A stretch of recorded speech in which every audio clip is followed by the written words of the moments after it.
Hi, I'm Kirsten Chick, author of Nutrition Brought to Life, and this podcast is a companion to the book. You can listen as you read Nutrition Brought to Life, or before as a kind of preview, or after you've finished the book as a refresher. Either way, I hope this helps you make some small changes that make a big difference in your life.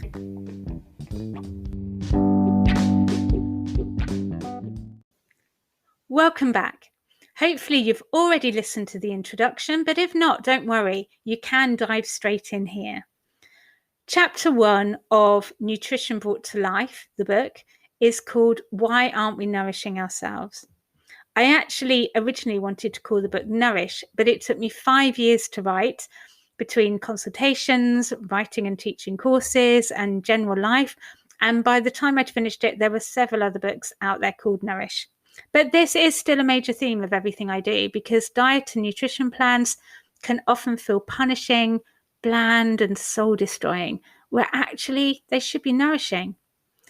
Most of us aren't very good at nourishing ourselves. We may be good at looking after everyone else, but it takes a special kind of effort to nourish ourselves.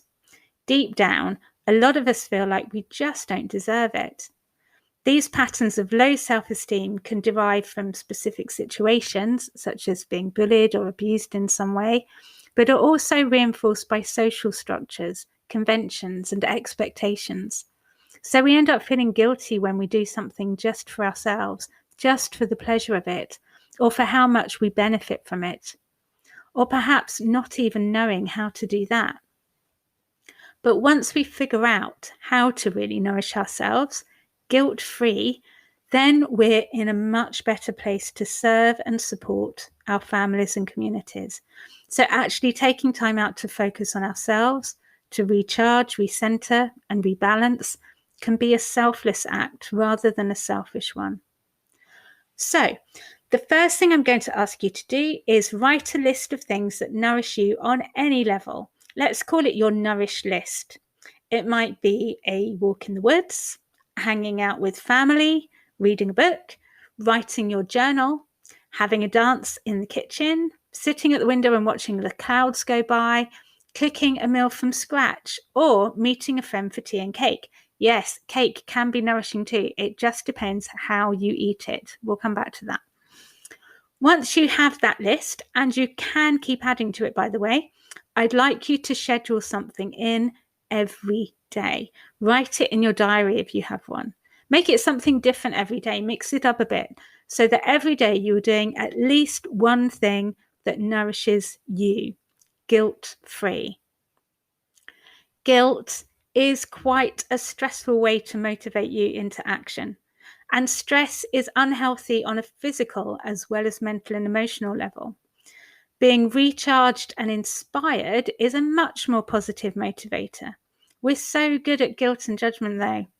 One of the things we like to do is judge our food as good or bad. People continually ask me, is this food good for you? Isn't that food bad for you? But that's such a tiny step away from judging yourself. How many times have you said or heard people say, I've been really bad today. I ate 3 bags of crisps or a whole packet of biscuits, whatever it is. I've been really bad today. We're not judging the food, we're judging ourselves. Then we feel rubbish, partly perhaps from the blood sugar crash, but largely from the self-remorse. And then we just want to eat more comfort food. If we were to take the self-judgment and guilt out of that picture, then we would only have the blood sugar crash to deal with and maybe some gut bacteria to balance, but we'll look at ways to support that in later chapters. We are self-critical about so many things. We tell ourselves we're too fat, too thin, too lazy, too stupid, too boring. And of course, all of this is reflected back in magazines, on social media, on TV, and even people around us. That constant criticism, as well as any other stresses and traumas we've experienced, can make it really difficult to feel comfortable in our bodies. So we do everything we can to distract ourselves from how that feels, rushing around from work to the gym, to the bar, to the fridge, to social media, to running errands for everyone except ourselves. An important part of healing, of feeling whole, recentered, rebalanced, and revitalized is to stop rushing around, avoiding how it feels to be in your body, and instead settle into your body, fully accepting how it feels, however it feels, without judgment, and learning to feel safe and comfortable there, trusting your body. So whenever you do something from your Nourished list, try to be really present in that moment. If it's sitting at the window, what's the temperature like right now? What can you see? If it's going for a walk, what do your feet feel like on the ground? If you're eating something, what does it taste like? If you're talking with friends or family, really listen to what they're saying and to how it feels to express yourself. So just to recap, write yourself a Nourished list, schedule in something different from it every day, and be really present when you do it, all without judgment or guilt. And maybe reflect on what kind of an impact that makes on your life. If you like, you can share some of that in the Facebook group. The next episode is Chapter 2, Digestion, a brief look inside. See you there.